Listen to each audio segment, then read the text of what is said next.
Hi, everybody. Thank you so much for joining. I am just going to give it another second or two, just in case we have any latecomers, because there always are on things like this.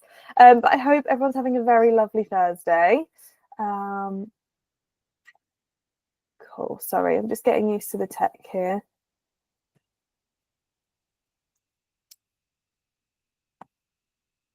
Cool. I think we are good to go. Fabulous. Well, thank you so much for joining, everybody. It's so lovely to see so many of you on the call, and obviously to have the amazing Kirsten Miller with us. Before I let her introduce herself, hopefully you guys have seen on the Chapter 25 socials, but excitingly, we have 2 copies of Kirsten's newest book to give away to some of you guys tonight. So I thought, just for a little bit of fun, I thought everyone who submits a question for the Q&A tonight, I'll stick your names in like one of those wheel spinner things, and then at the end of the call tonight, we can the wheel and see who's going to win a copy of the newest book, which I will let Kirsten tell us a little bit about later. So in order to ask your questions, we've got so there's a chat in Google Meet itself, so there's like a Q&A box where you can post your questions, or we've also got the Discord channel as well where people can submit their questions. So yeah, anyone who adds their questions in will have their name added, and I will spin the wheel before we finish tonight. Fabulous. Well, yeah, thank you so much for joining us, Kirsten. It's so lovely to meet you. Do you want to introduce yourself to the lovely members of Chapter 25? Sure. Hi, I'm Kirsten Miller. I've written a few books very quickly, back to back, but I think we're talking about Lula Dean's Little Library of Banned Books today. Absolutely. So I did write that. It's about some book banning happening in a small southern town, which is in the American South, which is very much like the place where I grew up. So I guess we'll have lots to talk about there. Yes. I live in Brooklyn. I have a cat. I have a daughter. What else would you like to know? Well, I thought we could start with, just to kind of ease us in, get us to kind of get to know each other a little bit better. I thought I'd start with a quick fire round, Kirsten. No pressure, no right or wrong answers at all. But yeah, just something to ease us into the chat a little bit and get to know you a bit better. So clear your brain. And the first thing that comes to mind. So after what you've just said, I think I know the answer to this, but are you a cat or a dog person? I'm a cat person. Yeah. I personally think that's the right answer, but there is no right or wrong, obviously. Are you a morning person or a night owl? Oh, I am such a morning person. Yeah, amazing. Are you a dinner out or a home cooked person? Dinner out. Nice. City break or beach holiday? City break. Yes, good shout. Now, controversial. Are you a physical book or an ebook reader? A physical book. Yeah, okay. I asked this to my book club not long after we launched, and it really sparked some controversy. So yeah. Oh, I don't hold anything against any other form. Absolutely. We're all friends here. Are you someone who rereads books, or are you reading a new book every single time? I will occasionally reread a book, but not very often. Okay, interesting. Do you like to write in silence, or do you like music on in the background? I write in such silence, I wear earplugs. Oh, wow. Yeah. Oh my goodness, I'll be asking you more about that later. That's interesting. And do you plan your novels, or do you just write as you go? No, I plan. Nice. I definitely plan. Amazing. Oh, well, that was fun, just to get to know you a little bit better. That's great. Well, thank you so much. And so yeah, like you said, Lula Dean's Little Library of Banned Books is what we're mainly going to be chatting about tonight. And so I'm particularly excited to chat about this book because I host the Cambridge book club that we have here at Chapter 25, and we met last week to talk about this book. So I've got all sorts of paperwork here. My members have been writing questions for you. So I will start by saying that not all these questions are mine, but we came up with some really fascinating ones. And my club said that of all the books we've read, I think this sparks the deepest discussion in them. So curious to see what comes up tonight. And obviously I'll go through the questions from my club, but anyone that has any questions, the Q&A box and the Discord channel, please do feel free to use those as we go. But I will start off with one question from my club. So when we read this book, it was categorized by Chapter 25 as a feel-good fiction. Is that how you would categorize it? How would you kind of describe this book in a few words? I would describe it as satire, more than Okay. anything else. I'm not sure it really falls into a genre. In terms of feel good, yeah, I mean it's incredibly hopeful and optimistic, which is I think something that we really need, Yes. at least over here right now. So very much in the Southern America, um, the Oh no, I think we've dropped the connection. Oh no. Come back, Kirsten. We just started going. Oh no. Oh, I hope she comes back soon. We've literally just got going. Typical timing. I'm seeing lots of reactions coming through. I don't think hopefully it's not just my computer.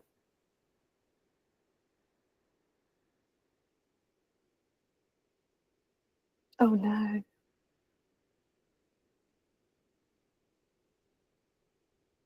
Is it just happening for me, or are other people lost her as well? Yeah, I'm getting sad faces and thumbs down, so I think she's gone. Dun dun dun. Okay, hopefully she will rejoin. Fingers crossed we'll get Kirsten back. But in the meantime, please don't forget there's the Q&A box in Google Meet.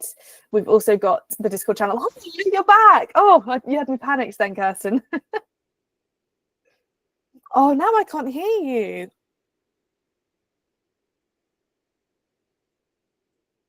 Oh no, I can't hear you, Kirsten. Sorry about that. Can you hear There me we now? go. Yes, Sorry. I can. Yeah, Sorry about I that. was saying I live in the middle of New York City, and my internet connection just went down. So it's I'm using my phone as a hotspot. Oh no.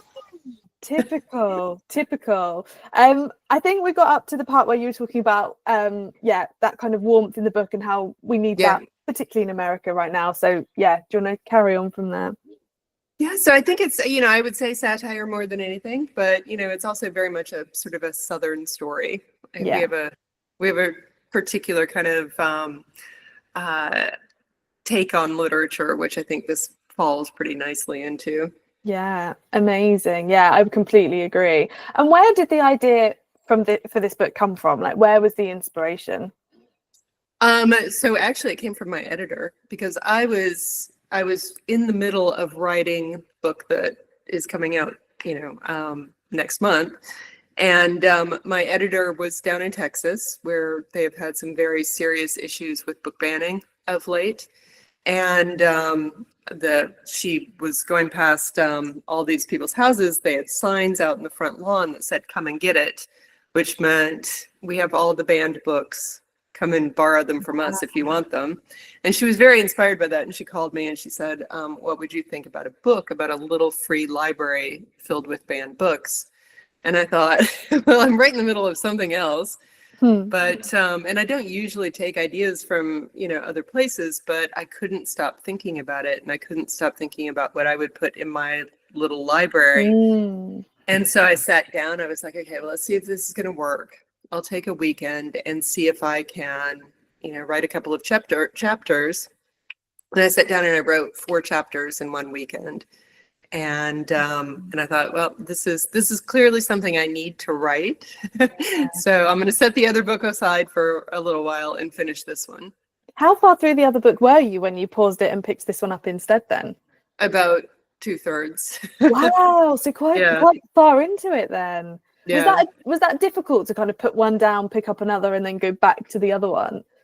It wasn't in that case, because it's funny because when I'm writing, there's always a period right in the middle of the book where it's kind of the doldrums. Okay. It gets a bit, because it's the excitement that pushed you into it has kind of faded a little bit. You're trying to get to the next stage where you can see the light at the end of the tunnel, but you're not quite there yet.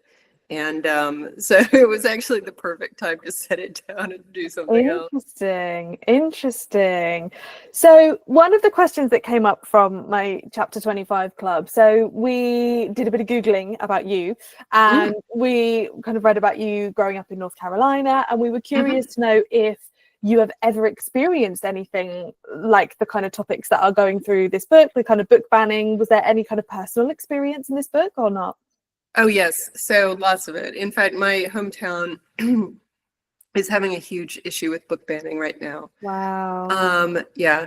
But the thing that really, it's, I didn't borrow, I didn't base any characters on specific people or anything like that. But the one thing that I did borrow from my hometown, which they all know about, is the Confederate statue, sort of at the center of the book. Wow. There's a Confederate statue still standing in the middle of my hometown, right in front of what used to be the courthouse, but is now the regional library. And so that was my best friend of many years had tried very hard to get the statue pulled down, and she died in a car accident before she was able to, see it through to fruition. Wow. So yeah, I borrowed that from Wow. yeah. Incredible. And are there any books that, this is another question from my brilliant club, are there any books that you've read either at school or as a young adult, any kind of formative books that have kind of changed your experience of the world? Any books that either have been banned or maybe would have been banned either in your hometown or in Lula Dean's town? I've read all of the books. I read when I was putting together my ideal library of banned books, I actually started with a list of young adult books that I felt very strongly about, because before I was writing for adults, I wrote many, many books for young people. So I knew authors whose books had been banned. And often for quite ridiculous reasons. And I was also very, very close to all of that material. I had read it all. It was all stuff that I thought was important and needed to be on the shelves. And those, those were the books that I had a connection to, that I put into Lula Dean. So Are You There, God? It's Me, Margaret, Speak. Even like Lord of the Flies and, Catcher in the Rye and things of that sort. All of the young adult books were things that were books that I thought were really important to keep on the shelves everywhere. Yeah, definitely. And when we were talking about it in our meet last week, one of the ones that I think we found the most shocking was Anne Frank. The idea of Anne Frank being taken off bookshelves was, and I think it does, it's such a stark story, and you kind of have to remind yourself that not only could this happen, but this actually is happening and has been happening. And it's sometimes, I find it quite difficult to wrap my head around that idea, but incredible. And amazing to hear that it's got so much meaning to you as well. And it's the reason, when we stop reading books like that, that's how we get into the situation that we're in the United States. Yeah, absolutely. When we forget what we're trying to avoid, we end up stepping in that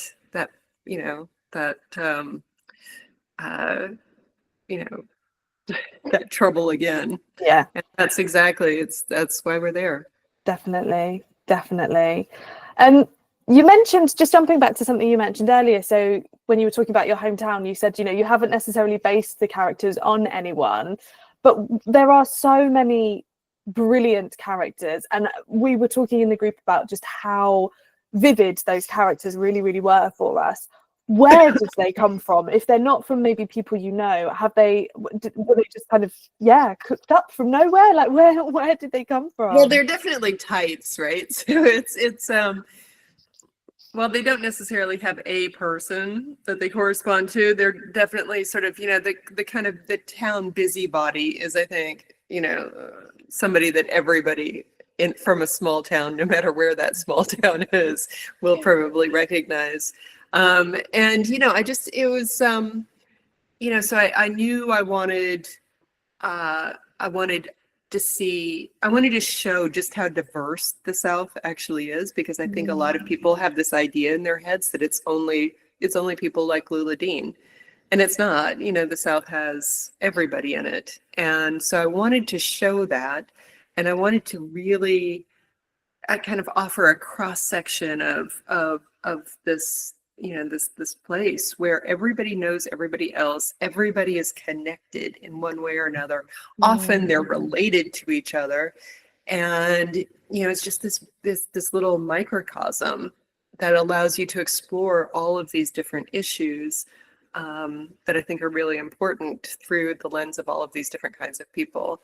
So it was, I would say if it wasn't, well, I mean, Wilma is actually kind of based on my mother. She was very much like that.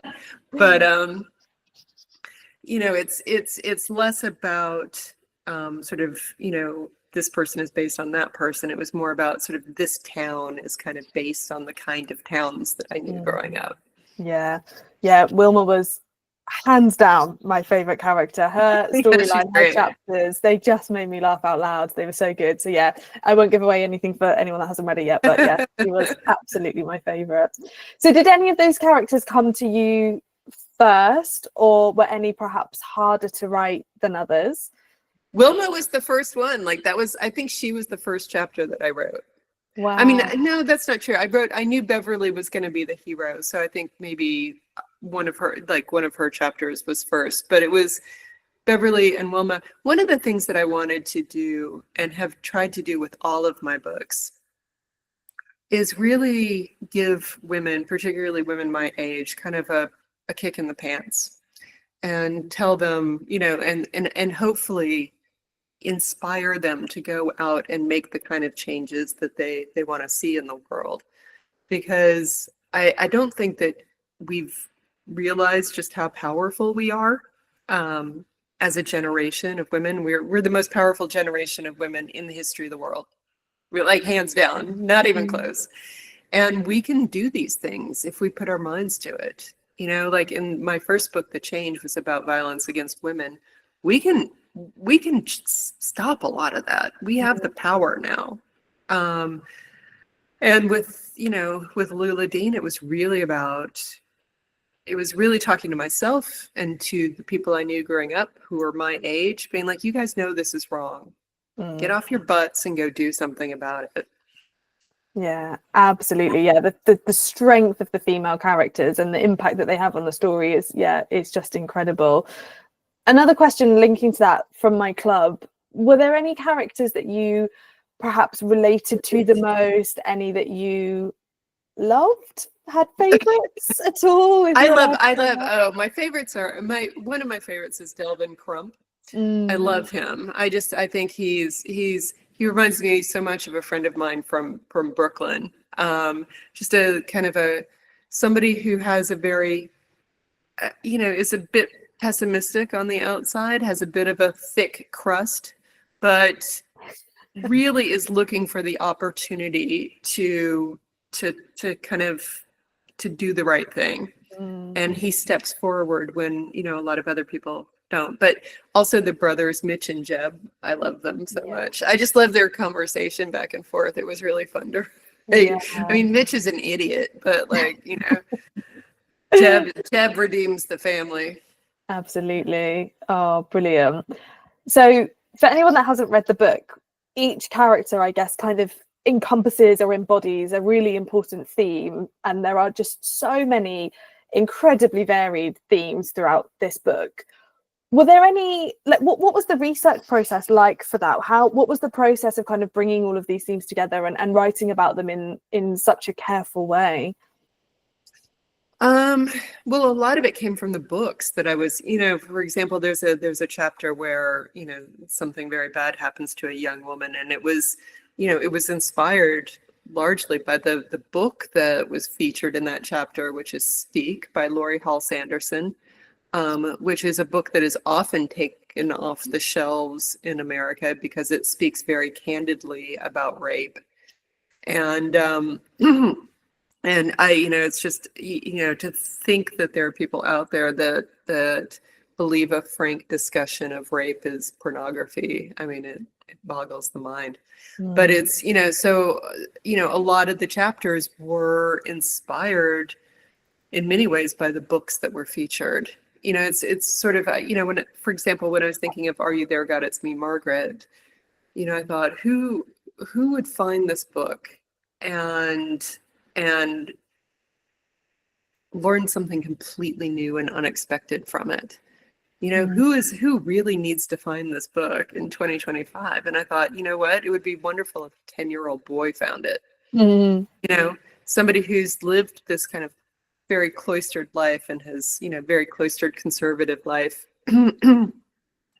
And, maybe hasn't been told much about girls or women or, the female body. And suddenly finds himself in the world of Margaret and learns things about about the opposite sex that he probably wouldn't have been taught. So it was, it's kind of a some of the chapters were inspired by kind of the type of people that I knew I wanted to, a particular type I knew I wanted to, to feature. And, I thought, in that case, I'd think, okay, what book is it that they need to find? And, often it was the other way around where it was, I had the book and I'm like, okay, who really needs to find this book?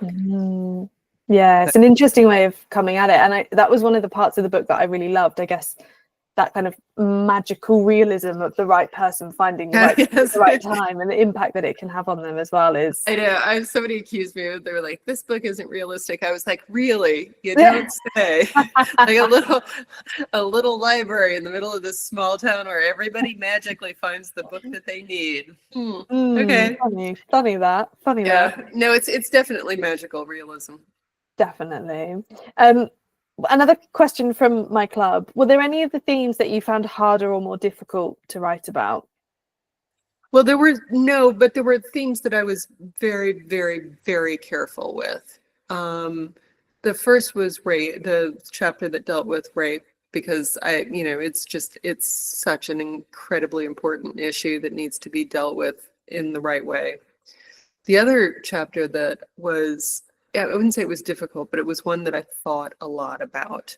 So there is a young man whose brother has come out of the closet and announced to his family that he's gay, and they are a Black American family from a very religious, conservative sort of background, and he is coming to terms with sort of what he has learned, because this is a brother he absolutely adores and he wants his family to come back together. That's the only thing he really cares about. And so when discussing this, because it's a chapter about someone other than the protagonist coming out of the closet. It was suggested to me that maybe I write a chapter about a young man who discovers a book that helps him make that transition. And I thought, that's just not something. I feel like that's a story that's been written by people who have gone through that themselves and would do a much better job of telling that story than I would. But I have had the experience, and I've known many people who've had the experience of having a family member come out in a very conservative family. And I thought that was an important story to tell, and one that intersected with my own life in a way that I thought I could do justice to. So I spent a lot of time thinking about that one and making sure that it was done properly. Yeah, absolutely. Yeah, and it does feel like it has been done properly as well. I hope so. Sensitively. I haven't gotten any complaints about it. So yeah, absolutely. A really good question has just come in from Sarah, which I'm going to jump to now. Sarah has asked, if you could write an extra chapter for one of the characters from Lula Dean, which character would you spend more time with and why? Well, there were just some, I'm sure that I would have to think about that in terms of sort of the continuation of various storylines. Yeah. Because there's a lot more to tell about all of these different characters. But I can tell you which ones were just the ones that were just so much fun to write were Wilma, I could sit down and write a whole book in her I need voice. Yeah. a Wilma spin-off book. I need Yes. this so much. Wilma, Mitch and Jeb were just a delight to write. Dr. Chakchi, like the doctor who treats Mitch. I loved him as well. I think he would make a great character. He just had a great voice. And I mean, all of them. I love all of them. I really, really do.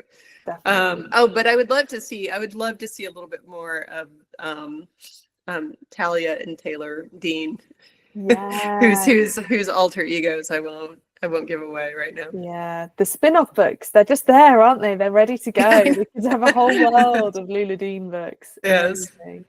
One of the things I really loved about this book was that the title character, I don't think this is a spoiler for anybody, but the title character is not our heroine.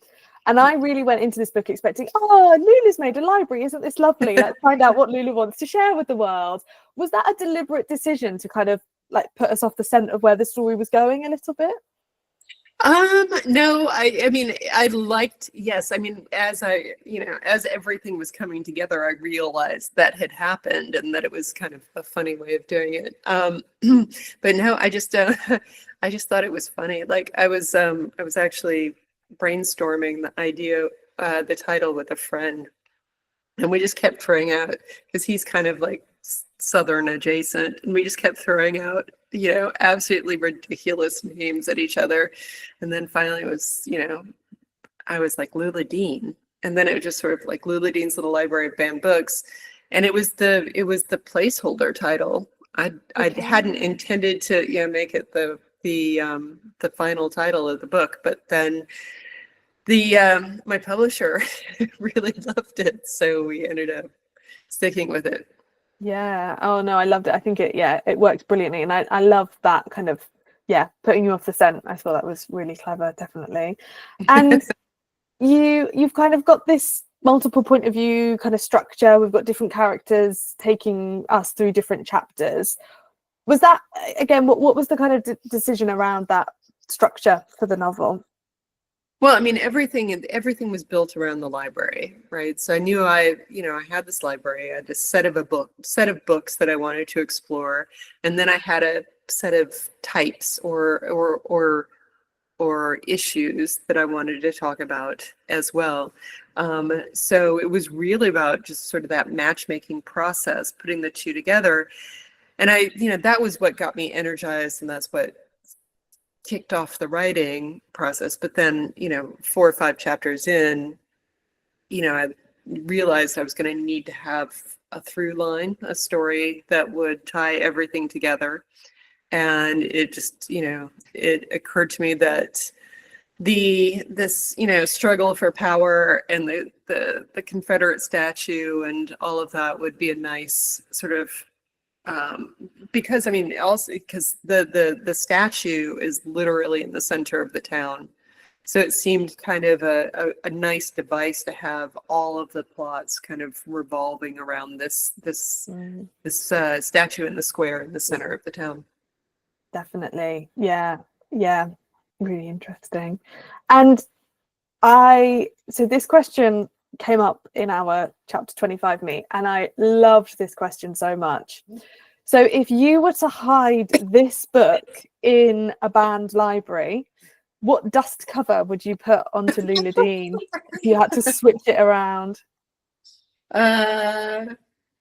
Probably, I think it would be great to do one of Donald Trump's books. I think would be an excellent.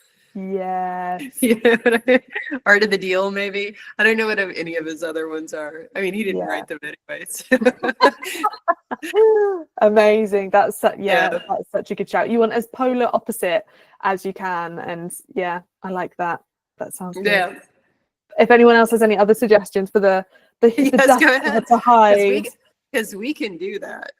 Yeah, we can. Absolutely. Amazing. We've had a couple of other questions come through in the chat box as well. Keep sending the questions through. For anyone that didn't join us right at the very beginning, and anyone who puts a question in the chat box or onto Discord, we've got 2 copies of Kirsten Miller's brand new book that is not even out yet. We've got 2 copies to give away. So anyone who pops a question in tonight, I'll add your name to my spinning wheel and we'll find 2 winners for later tonight.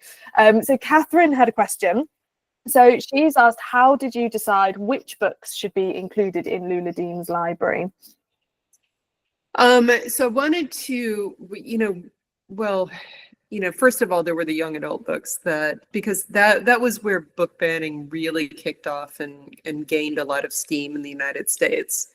And that continues to be the most sort of controversial, school libraries are the ones that are often the ones that are plundered. So I knew I had the set of young adult books that I wanted to just talk about, but then there were some books that just made me so angry that they were being pulled off the shelves, like Mouse, which is an incredibly important book, and one that talks about the Holocaust in a very accessible way. And the idea that people would be claiming they were pulling that off the shelves because it had a one brief image of a nude body is ridiculous. But then I went and one of the things that's happening here is, people will talk a lot about how, they get all riled up about dirty books. But it's never the romance section that gets, that has books taken out. And it's never, they talk about scaring the children. Nobody ever goes to the horror section either. They go to the books that are being banned are often ones with, LGBTQ protagonists. They're books about Black history. They're books about subjects that a lot of people just don't want to talk about or acknowledge. So I wanted to make sure that I had a nice selection of books that talked to all of those themes, just to show how important it is to have these things on the shelves. Maybe not for you, maybe that's not your thing, but there are people out there who need them, and they should be able to find them, when they go to the library. So yeah, it was actually pretty easy, I gotta say. I mean, I don't know if it's because I've been in the book world for a billion years, but I kind of knew which books I wanted to talk about. And there are lots of other great books that are being pulled off the shelves, but I think I talked to the issues I wanted to talk to, and I got all my favorite books in there as well. And I made some up too. So. Yeah. I can imagine it must have been hard to know when to stop. Like there could have been probably more and more and more and more and more books that you could have included. So I imagine almost, I wonder if that was the hardest thing, is to know when you've got enough mentions and enough included.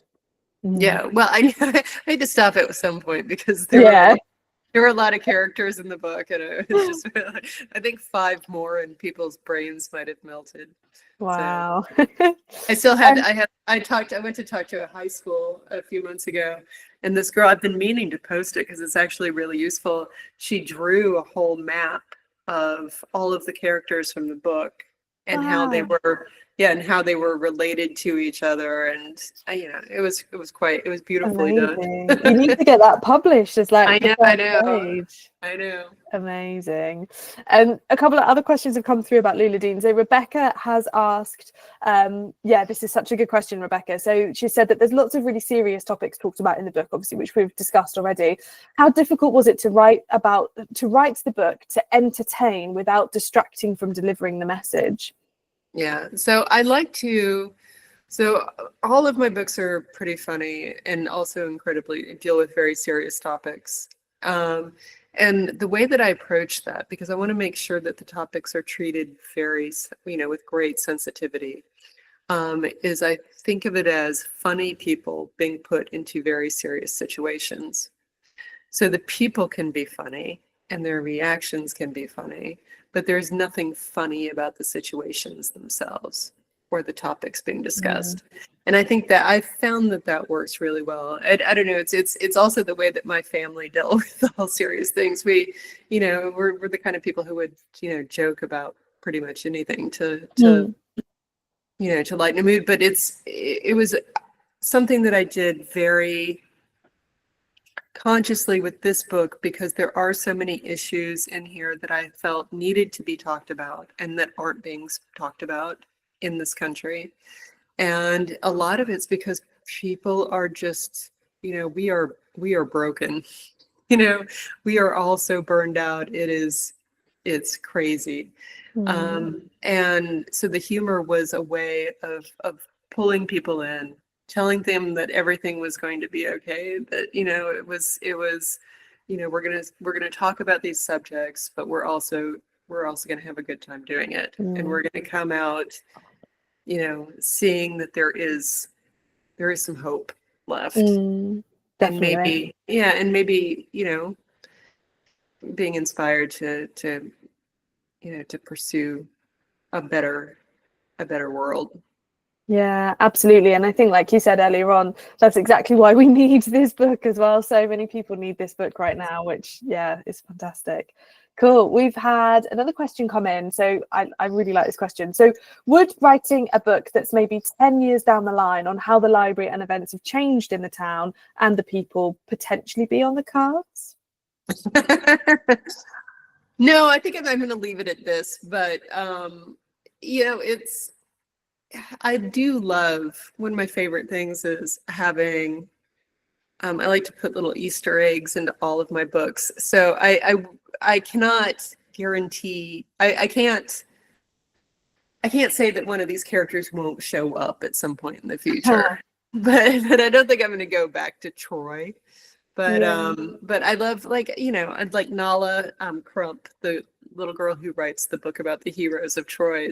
She would be a great character to pop up in a later, maybe as a young woman instead of a kid. Yeah. Oh, that would be fantastic. Well, yeah, we're all going to have to keep our eyes peeled now for those Easter eggs in other books as well. Fantastic. Kirsten, I have questions for you. So I find writers and the process of writing really fascinating. So I was really keen to know from you kind of, what does your writing process look like? Do you have a special place in your house that you go to? Do you have kind of a routine or a ritual on your writing days? What does that look like for you? It's funny because I do have a routine, and I've kind of fallen out of it of late, which is I need to get back into it.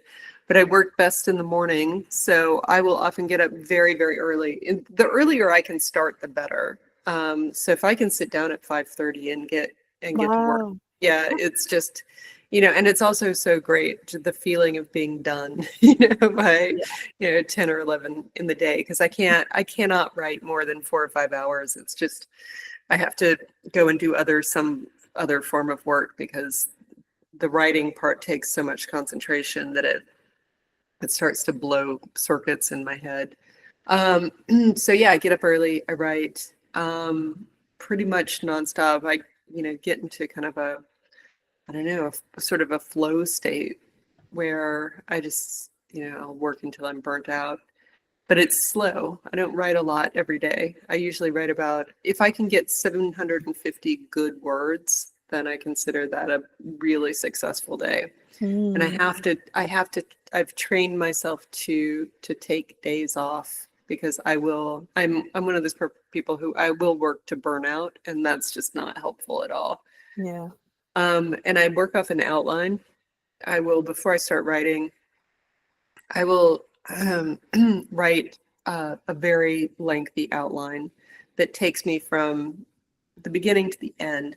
But I also realize that the route between those points is going to probably change course as I'm writing, because you can have an outline, it helps you feel more confident, it keeps you reminded of things that you want to make sure are included, and where you want to go.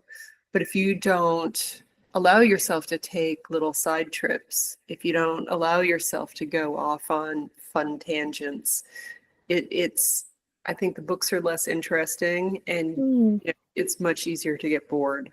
So Yeah. I'll start with an outline, but I'll probably revise it like 20 times over the course of writing a book.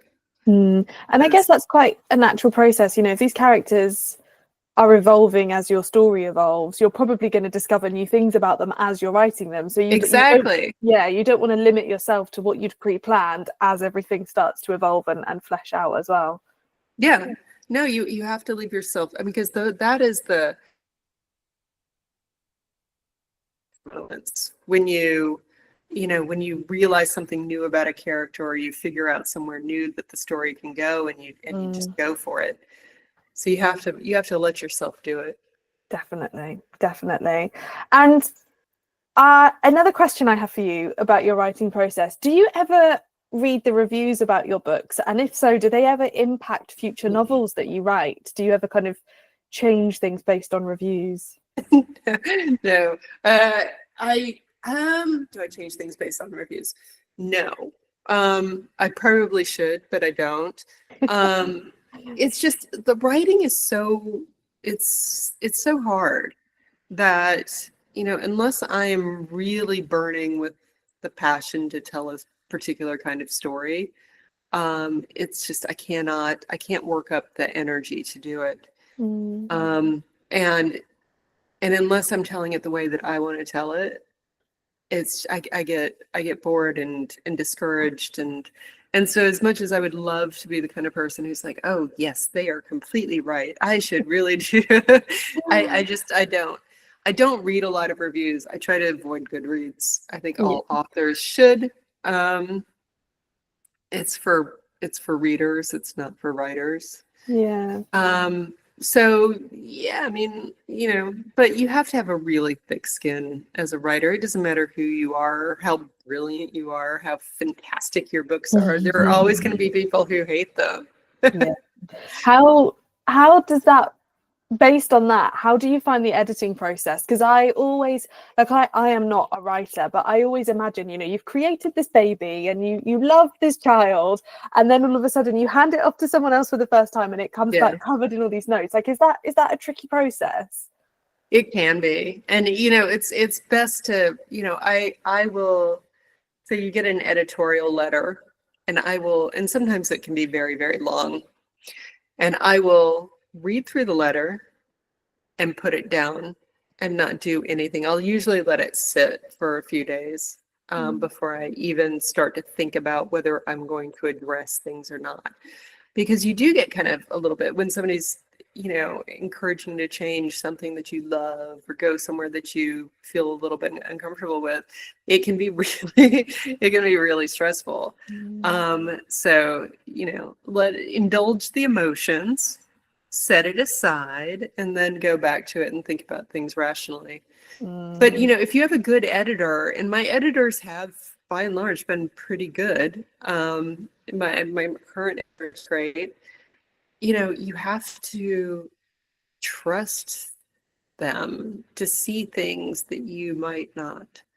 And I have found, you can also veto certain things, or ignore proposed changes sometimes.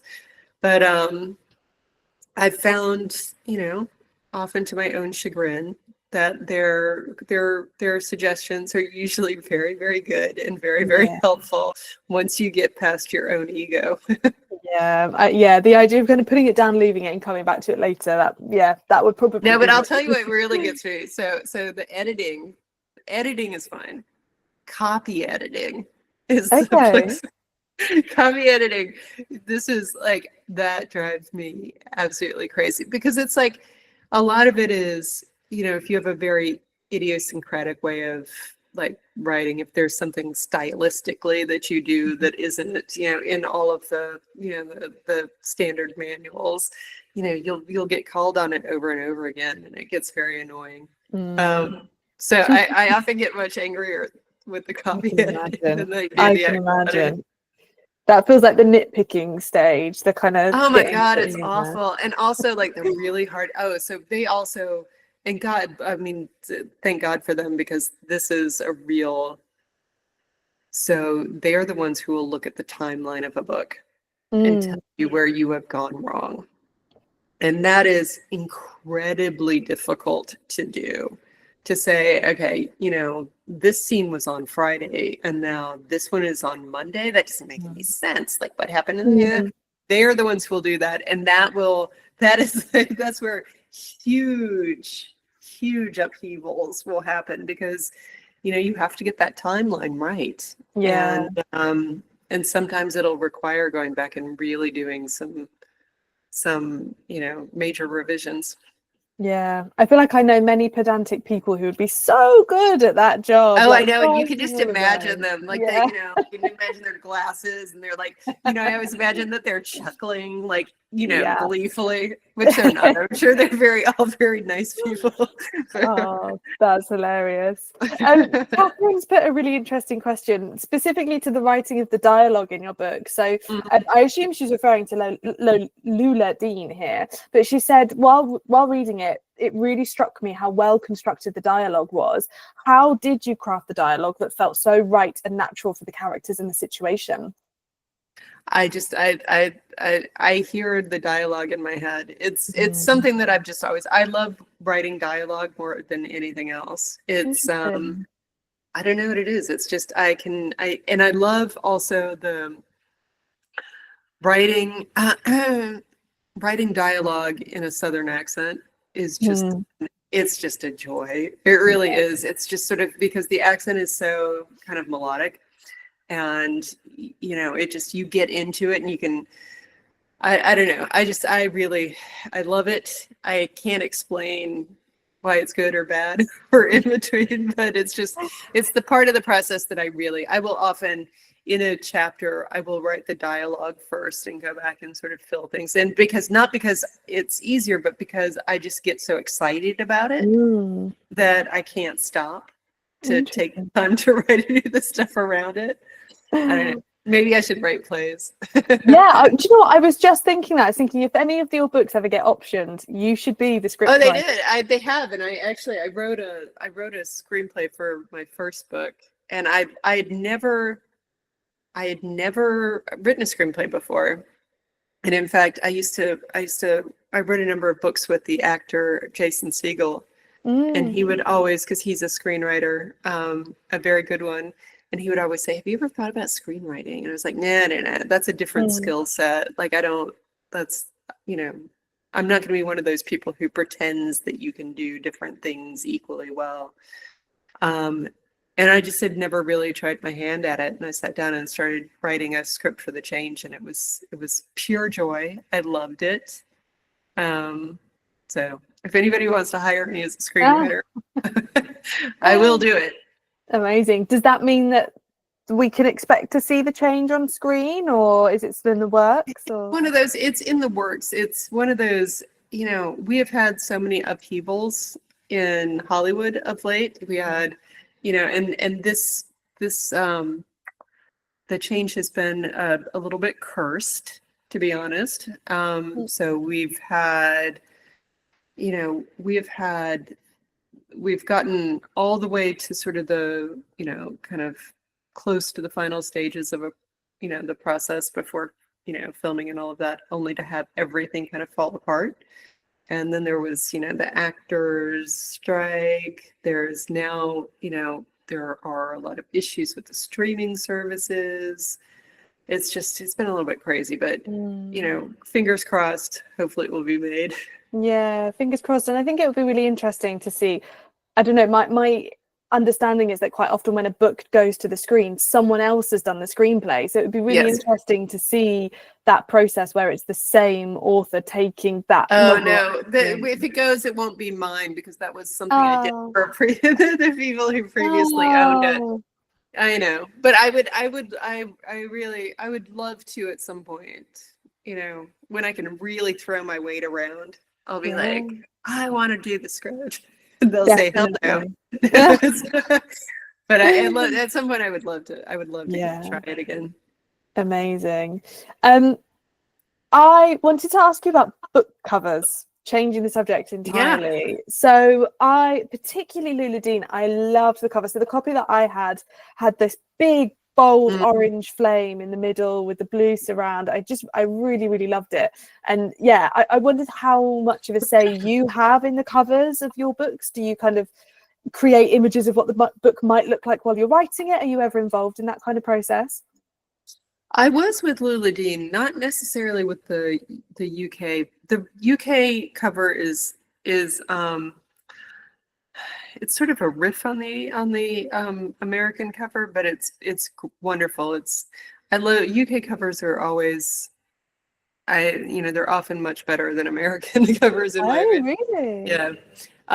But the American cover, I actually designed it myself because I felt like the covers that I was seeing didn't really kind of capture the humor of the book. And I wanted to make sure there were a number of things that I wanted this cover in particular to get across. I wanted to give a sense that it was dealing with serious controversial issues.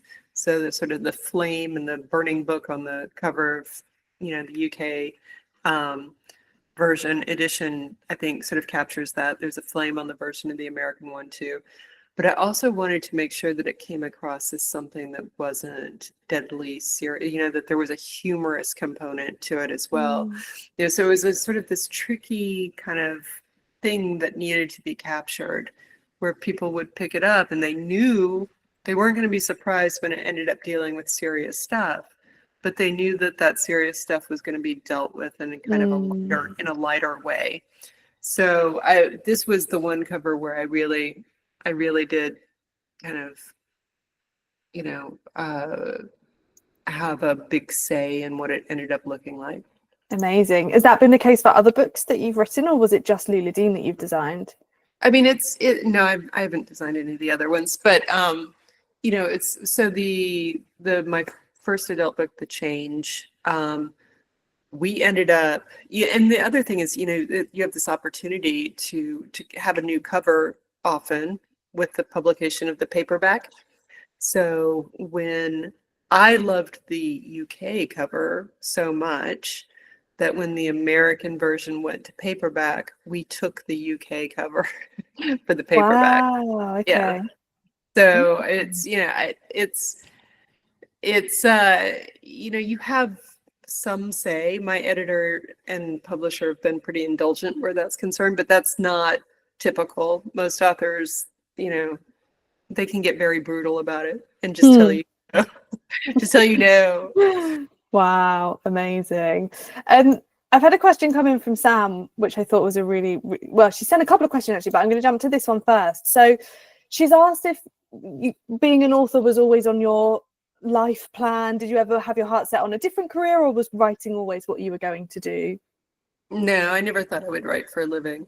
Yeah. I'm not even sure I want to write for a living now, to be honest with you. Wow. Well, I mean, it's really, I wish that it didn't, I wish there was no financial component to it. I wish I could do it just for just the pure pleasure of it. Yeah. That would be ideal. But no, I never intended to write for a living. It's, it's a tricky thing to do. Because right now I'm writing exclusively, and there are not many people who manage to make that work. And so far I have, but who knows about next year. I was in advertising for a very long time, which if you read The Change, you will find out all about how I felt about that. Oh, wow. Okay. Yeah, I actually worked quite a bit out of London. So I worked for Ogilvy and Mather, so I was there fairly often. It was lovely. I love You're London. basically an adopted Brit at this point. That's amazing. Well, I was also married to somebody from Glasgow for oh wow. Yeah. An adopted Scot as well. There you go. All the nations in there. Amazing. So thinking about some of your other novels, then we've chatted loads about Lula Dean, but you have written other books, which is one to chat about as well. So this is actually another question from Sam. So Sam says that you're an author that she's discovered through this Q&A tonight, through chapter 25. Your books look really fantastic. Which one do you recommend she picks up first? So the one that's coming out is very fun. They're all very fun. they're the change in the Women of Wild Hill are sort of connected. They are not Okay. the same characters, but they are set in the same town, and they are about in both cases women who are discovering that they have sort of powers and abilities that they weren't expecting to have. Mm. So that they are connected. If you read The Change first, then some of the little Easter eggs in the Women of Wild Hill will be a lot of fun. But you do not need to read The Change first in order to, they're completely separate books. But if The Change is a lot of fun. Yeah. Amazing. Okay, there you go, Sam. You know where to start now, and you've definitely sold me on The Change. It's not one I've had it on my list for a while, and I've not got around to reading it yet, but I definitely will. I will at some point. That sounds amazing. So, how was it switching between the different styles of writing? Because obviously, we've talked before about you kind of stopped writing your current book, went to Luladine, and then went back to your current one. I think you were saying. So, how was it kind of switching between different styles of books, because there's that kind of like you said, that kind of paranormal element to The Change, this kind of the kind of female being in an abusive situation. So how was it kind of switching between different styles and genres? It was great. I mean, all of my they are, I think people have not people, but particularly bookstores have a hard time kind of categorizing my books because they're unusual. They're, they all talk about very serious things. They're all kind of issue driven, but they're also very funny, and they're all have a sort of magical realism component to them. So people are like, is this satire? Is it magical realism? Is it fantasy? What is it? But so the topics are very different, but the style is, or the sort of approach is similar in a lot of ways. So it wasn't that difficult. And it's the worlds are very different. You go from this small town in the South to sort of this kind of magical estate on Long Island. But it was great. I love, going from one to another it's like taking a vacation or going somewhere new. You kind of see things in a different way when you go, and then when you come back. I like that, seeing it as a vacation. I love that. So what can you tell us? So obviously, the Women of the Wild Hill is not out yet for us in the UK. I believe it comes out in October. It already has, I think I looked earlier today, it's like 4.4 on Goodreads. Like, it looks like an absolute banger. Is there anything you can tell us? Can you talk us through kind of what we can expect in this new one? Yeah, it follows a family of women with exceptional powers who it sort of defies synopsis. It follows kind of the bloodline of this one family that has landed almost by accident on one of these kind of gilded age estates on the coast of Long Island. And this estate has a genus loci, sort of a spirit that is of a woman who was hanged for witchcraft during the colonial period, and she has a huge influence on the lives of all of these different women as they are kind of growing up on this estate. And they know that they're growing more powerful with each generation. They don't know exactly what they're supposed to be doing. They have kind of little glimmers here and there, but the book focuses on that final generation of these three women who are meant to do something very important in the world and haven't quite figured it out, and are too busy squabbling amongst themselves to really get started. So they have to overcome their own family, stuff to be able to save the world. Amazing. But it's a lot of fun. It's very funny. It's got really the female characters are very strong and very inspirational, and you'll get a it's really about witches taking on the oligarchs. That's if you really want to boil it down. Amazing. For a book with paranormal in it, it sounds weirdly very relatable as well. The squabbling women, the powerful women, it all sounds very relatable as well. Oh yes, it is. And the Amazing. oligarchs, don't forget them. They're Of important as well. course, of course. So what was the inspiration for this one then? Where did the idea for this one come from? You said obviously it's kind of following a similar theme to The Change. So yeah, but did you have it in your mind when you were writing The Change? No, but I knew coming out of The Change that there were questions that I wanted to.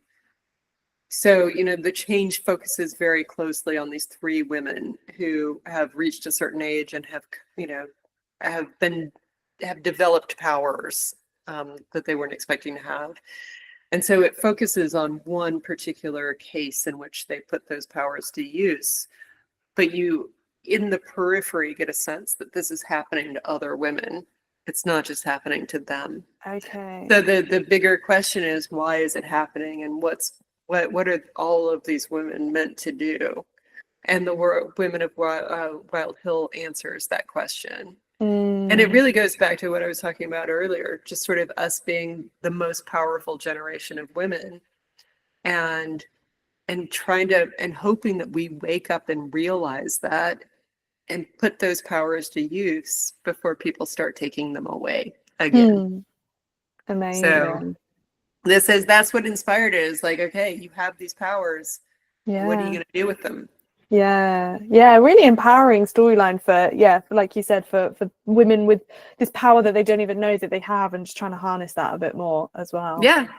Fantastic. And so obviously, you've got loads of discussions and I guess press and stuff going on for the current book. Are you, not to kind of put too much pressure on you, but are you writing anything at the moment? Have you got any plans for future books? What's kind of next on the horizon for you, Kirsten? Yeah, I'm writing a satire on the manosphere. Okay. So yes. Amazing. I'm sticking it to huh? When can we expect that one then? Oh my God, I don't know. I don't know. Maybe 2027. Okay. God. It's hard to even say that. It's hard to believe that we're actually at that point. Yeah, amazing. Were you about to say a book about sticking it to the man? Is that what you were about to say? It is literally, yes, it is about sticking it to Amazing. I love it. That sounds fantastic. Cool. We've got a couple of other questions come through. If anyone else has any questions, please feel free to use the chat box, the Q&A box here in Google Meets, or like I said earlier, we've got the Discord channel as well, which I'm keeping a beady eye on, but sorry if I miss anything on there. Keep asking your questions and you might win a copy of The Women of the Wild Hill, which we've just been talking about, which does sound so good. We've had another question come in. Where are we? So referring back to earlier about replacing covers for Lula Dean's book, my local indie bookshop got a proof where the cover was replaced and was a Girl's Guide to Revolution.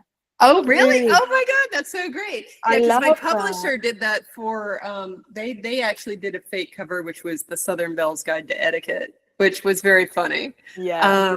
But I love the Girl's Guide to the Revolution. I really do hope somebody writes that.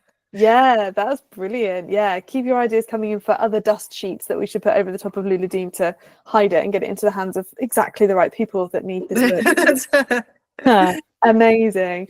So we kind of talked about options a little bit earlier on for books. One of the things I always do when I read a book, and especially with Lula Dean, because the strength of the characters, I'm always trying to picture who could play these parts. Did you have that in mind when you were writing, or is there anyone now that you think, oh, you'd be really good at this character or that character? Oh, Beverly Underwood is Reese Witherspoon, hands down. There's no, that's who it was. That was who I had in my mind as I was writing it. Yeah. I don't know who Lulu would be. I think any good actress could put on an orange wig and a Lily Pulitzer dress and probably do that. But I really did. I loved, I think Reese Witherspoon has that certain kind of, I don't know, she's got that she's spunky little thing that I think could take on this kind of challenge in her life. And I could imagine this being exactly the kind of story that had sort of Hello Sunshine production company would just, I can imagine them just jumping on a story like this and then going, oh no, she's got to play the part now. Yeah, it's you would be surprised. There's a lot of there's a lot of what's called sort of soft censorship here right now. It's the book has been very successful, but not because the media focused on it, not because of anything other than reader. It was largely book clubs. Yeah. It was book clubs and people sort of telling their friends about it. And it just over the course of the year kind of kept building. And I would talk to, whenever anybody asked me to visit their book club by Zoom, I almost always would. And it's been great. It's been the best part of it. Amazing. And there is so much power in book clubs as well to kind of bring these. This is exactly the reason why I love being part of book clubs, because it brings to you stories that you may not have ever discovered, or may not have picked up or thought was for you, and you end up absolutely falling in love with new genres and new styles as well. Yeah. And book clubs were the cover that historically that women used to be able to talk about big important subjects like suffrage and things like that weren't necessarily things they were supposed to be talking about. They have a real subversive history, which I love. Yeah, amazing, fantastic. I hosted one of these Q&As earlier on this week, and this question came up, and I thought it was such a good question that I wanted to ask it to you as well. Do you have any, so hypothetically, maybe there's someone in this call who wants to be a writer or is exploring kind of what their writing voice might sound like. Do you have any advice for anyone who may be considering the life of an author? Run. I was going to say, don't do it. Yes, you have to find something that you're very passionate about. It has to be something that you feel like you need to write. So really look, if you're looking for subject matter, go deep into your darkest soul to look for it. There are those strong emotions are the ones that are the most, that are going to give you that kind of power and energy that you need to keep going for 200, 300, however many pages. So, I always find revenge to be a really great motivator. Yeah. It's that was it. That's what The Change was all about. The Change was my revenge on a lot of different people. But really look for that, that story that you have to tell. And it's always going to have one of those big, powerful emotions fueling it. Yeah. And if you get bored, don't keep writing, set it aside, don't give up on it, but wait until that feeling is rekindled. Because the last thing you want to do is keep, writing on empty. Yeah, absolutely. And sometimes you need those fresh eyes or that kind of renewed enthusiasm for something, and then all of a sudden it can feel like the most amazing book in the world that you're writing, I imagine. Yeah, the muse will return. You just have to kind of wait for her sometimes. Yeah, definitely. And do you have anything that you've been reading recently that you would recommend? Any kind of authors I think this is, I've never left a book club meeting without an extended TBR list. So is there anything that you can suggest that we add to our lists? Anything that you'd say we need to get reading? How dark do you want to go? Oh, God. I'll show you what I'm reading. As dark as you want. Let's go. This is what I'm reading right now.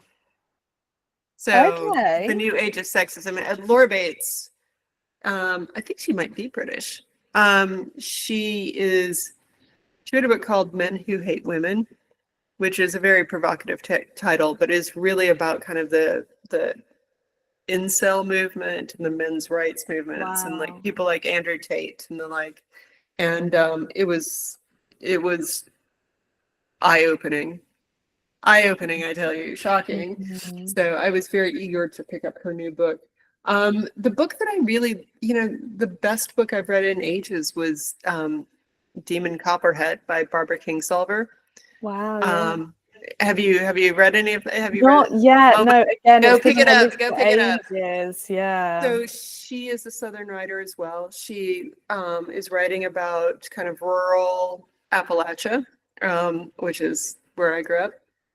And it's sort of a Dickensian tale that follows a kid who's been given this moniker Demon Copperhead in his youth, and it is so incredibly beautiful and beautifully done. It's really amazing, and it's I mean, she just captures that voice so perfectly, and it's funny and sad and all of those things at once. So it's like, to me, it's what I aspire to do, which is entertain and enlighten and and do something that is both laugh out loud funny, but also sort of has merit as a as a piece of work as well. So I highly recommend that. And there's so much in reading for enlightenment as well, and broadening your horizons and teaching yourself something, definitely. But mostly I've been reading the newspaper, which is really depressing, and I need to stop. I stopped. Stay away from the New York Times. I have one friend, this is very off topic, I have one friend in my friendship group who always reads the news, and she just tells me what I need to know. The rest of it, I don't need to know it, it's fine. But she always does it in a nice kind of child-friendly manner. Yes. Tells you what not to go, what subjects not to go near in a given day.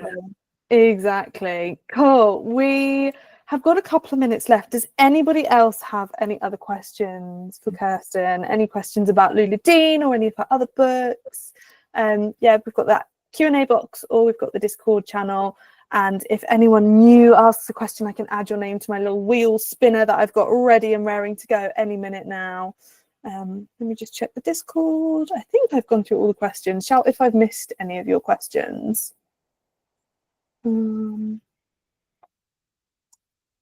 But you've definitely encouraged me to read The Change and the new one when it comes out as well. They sound brilliant. Fab. I can't see any new questions coming through. So, Catherine jumped in the nick of time. Okay. So Catherine has said, is your approach different for writing children's or adults books, as it seems like you're unusual in mastering both? Well, there's a lot less cursing in my children's books. Really? Yes, I try to keep that to a minimum. It's with the books for young people, not really, to be honest with you, because I think a good book is a good book, no matter who it's for. I think when it's for the really younger kids, say 8 to 12, which I love, is an audience I love writing for, then obviously, you want to keep it's you need to have a simpler structure. There are certain sort of, you don't want to go, completely crazy. I would never have a structure like, say, the one that I use for you, Lula Dean, for a middle grade book. It's just too much. But no, I think it's I think that they respond to kind of that mixture of entertainment and, with a few very important things mixed in, just as well as adults do. Yeah. And so I mean, that was how I got started writing in the first place. Was I was writing a book. I had I'd been working in advertising. And I'd been working on sort of a tampon brand. And one of the things that we would do was, we'd spend a lot of time talking to young women who were sort of entering this world. And one of the things that we kept hearing from them, but also from their mothers as well, was that, you would have these girls who were just filled with, they were little badasses filled with moxie and attitude and all of this fun stuff. And then they would hit 12 or 13 in puberty, and suddenly they would be much more self-conscious. It was almost as if there was this personality change. And I thought I wanted to write a book that would kind of inoculate girls and help them, kind of keep that little badass spirit throughout their teenage years. So I wrote a series of books called Kiki Strike, which were about 6 delinquent Girl Scouts who discover an underground city beneath Manhattan. Oh, wow. And I know, so it's crazy, but the whole point was like, you know, it's every chapter ended with a how to, like how to be a master of disguise, how to pick locks, how to do this, how to do that. And the whole idea was just to sort of give them the confidence that, you know, that they needed to get through kind of a very awkward stage in a lot of people's lives. And I have people now, I mean, that book came out in 2006. So now the kids who read it then are in their 30s. And I was going to say that would have been me, yeah. And I get messages from them from time to time saying, you know, it was my first feminist handbook, blah blah blah, and it makes my heart so proud to hear that. Amazing. Yeah, it's a tricky old time. So any Bible that a girl can have at that time, I think, is exactly what they need. Well, that's why I want somebody to write The Girl's Guide to the Revolution. I think if you wrote a really great book like that for sort of 12, 13, 14-year-olds, it would do an enormous amount of good in the world. Yeah, definitely. Maybe you need to be the one to create it, Kirsten. That's what I'm hearing here, is you need to be the one to create this guide. Amazing. Cool. I thank you so much, Kirsten. Honestly, this has been brilliant. I could sit and chinwag with you all evening. It's been brilliant learning about your process and just figuring out more about who you are. I'm going to do some wheel spinning. I'm sure you have a busy life, Kirsten, so if you need to disappear, I completely understand. All right, I'm going to run. Yes. Thank you so much. Thank you guys so much. It was nice. It was lovely to meet you and everyone I can't see. Well, when the next one comes out and we start reading that in our book clubs, we'll have you back and we'll chat to you again about the Women on the Wild Hill. Amazing. Thank you so much, Kirsten. Thank you. Thanks. Right, thank you so much for joining, everybody. I hope you really enjoyed that. It was such a fabulous conversation. She was so easy to chat to. I was very nervous, but she eased me into it very nicely, which was amazing. So make sure you check out the bonus chapter for loads of other events that are going on. But thank you so much and have a wonderful evening, everybody. Thank you.